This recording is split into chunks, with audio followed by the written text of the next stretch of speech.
How to fix TikTok Autotune effect missing. Hi guys, in today's video I'm going to guide you that how to fix TikTok Autotune effect missing.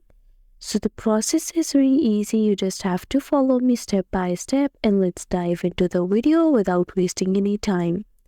So first you have to come to your TikTok app, and here you have to click these three lines on the top right corner.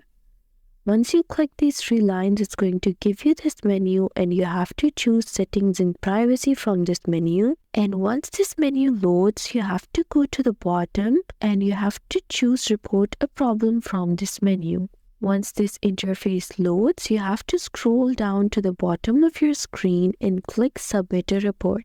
Once this interface loads, you have to write in your feedback report box that your Autotune effect is not showing or missing, please fix, and hit submit.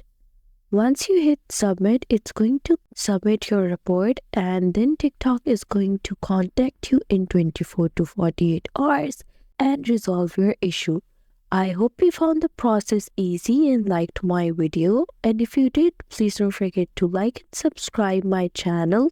Thank you very much. See you again.